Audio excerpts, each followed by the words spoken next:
What do you want to be when you grow up, Olivia? An astronaut. I want to be a fashion designer. A basketball player. I want to be an actor. A doctor. A teacher. A chef. An artist. What do you want to be when you grow up? A mermaid. Do you know what a computer programmer is? Yeah, no. No. No. I think it's something that has codes and is able to decode a mystery. I think that they... Wait, what? Computer programmer? No. Nowadays, just about everything requires some form of programming. So, what is it? Programming is basically explaining to a computer what you want it to do for you.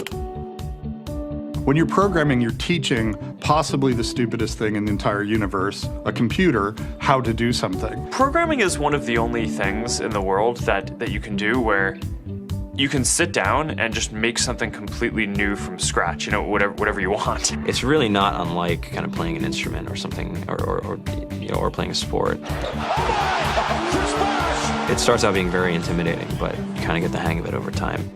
Coding is something that can be learned, and I know it can be intimidating. A lot of things are intimidating, but you know, what isn't? A lot of the coding that people do is actually fairly simple. It's more about the process of breaking down problems than, sort of coming up with complicated algorithms as people traditionally think about it. Well, if it's fairly simple, why aren't there more of us doing it? Over the next 10 years, there will be 1.4 million jobs in computer science, and only about 400,000 grads qualified for those jobs. That's a shortage of 1 million people. So, how do you start?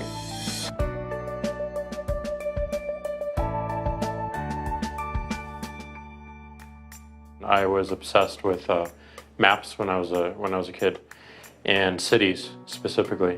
So I taught myself how to program. I had a very clear goal of what I wanted to do, which is to see a map of the city on my screen and play with it. Put things on the map, move things around the map. See what was happening in the city, how it worked, how it lived, how it breathed. The best early thing was actually using software to decide when the classes in my school would meet, and that put me in a position to decide which girls were in my class. The first program I wrote asked things like, what's your favorite color? Or how old are you? I first learned how to make a green circle and a red square appear on the screen. The first time I actually had something come up and say, hello world, and I made a computer do that. It was just astonishing. When I finally learned a little bit of programming, that blank wall resolved into a bunch of doors, and you open them, and finally you start to open enough doors that the light comes in. And to me, a finished program is like a structure filled with light. All the corners are illuminated. You understand the structure of it. It's a really serene feeling to have completed that.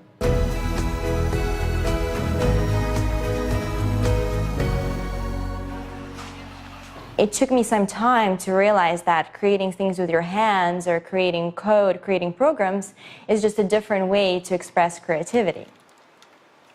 I think right now there's a big emergence of the culture of making. People who make their own scarves and hats, people who write their own apps. Now it's just limited by your imagination and sort of what kinds of ideas what kind of understanding can you build into the computer so that it can do these things that were previously impossible.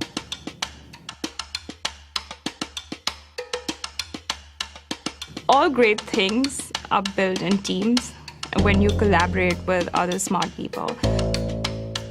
You're testing your ideas, you're stimulating each other. That's what makes us successful. It's not some flash of brilliance by somebody who then codes 24 hours a day for 3 weeks. It's what happened. The magic happens when we're all on the same page, collaborating and building something together. There's a much greater need in the world for engineers and people who can write code than there will ever be supply. And so we all live these very charmed lives. To get the very best people, we try to make the office as awesome as possible.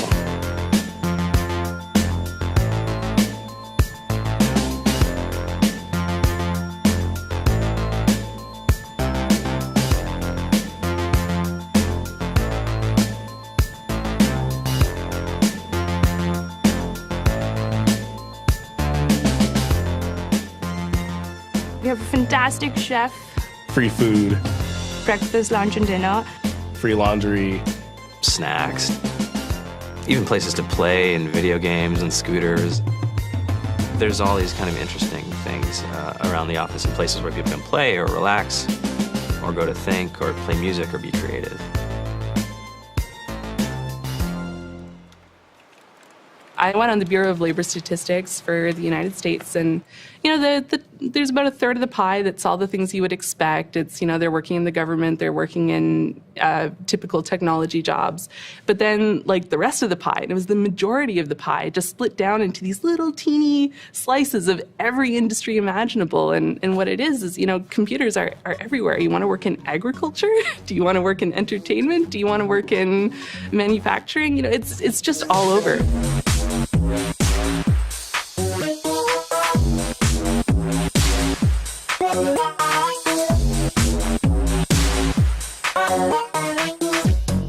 Here we are, 2013. We all depend on technology to communicate, to bank, information, and none of us know how to read and write code. So you guys, what else? Who else has an idea of what we can change with our programming? What else can we do? Tiffany? What I saw my students take away from using Scratch and programming in our classroom is that they were willing to push through problems. It really builds critical thinking, it builds problem solving, and it's something that they can then apply to math in the classroom or their reading skills. We integrated science with this programming, and I saw my scores go up 30%. When I was in school, I was in this after-school group called the Whiz Kids. And when people found out, they laughed at me and, all these things. And I'm like, man, I don't care. I think it's cool. And, I'm learning a lot. And some of my friends have jobs. It's important for these kids. It should be mandatory to be a citizen on this planet, to read and write code. I just think you have to start small, right? And I think that's one of the biggest misconceptions about computer science and programming overall is that you have to learn this big body of information before you can do anything. You don't have to be a genius to know how to code. You need to be determined. Addition, subtraction, that's about it. You should probably know your multiplication tables. You don't have to be a genius to code. Do you have to be a genius to read? Do you have to be a genius to do math? No? No? I think if someone had told me that software is really about humanity, that it's really about helping people by using computer technology, it would have changed my outlook a lot earlier. Whether you're trying to make a lot of money or whether you just want to change the world, computer programming is an incredibly empowering skill to learn. To be able to actually come up with an idea and then see it in your hands and then be able to press a button and have it be in millions of people's hands. I think we're the first generation in the world that's really ever had that kind of experience. The programmers of tomorrow are the wizards of the future. You're going to look like you have magic powers compared to everybody else. I think it's amazing. I think it's the closest thing we have to a superpower. Great coders are today's rock stars. That's it.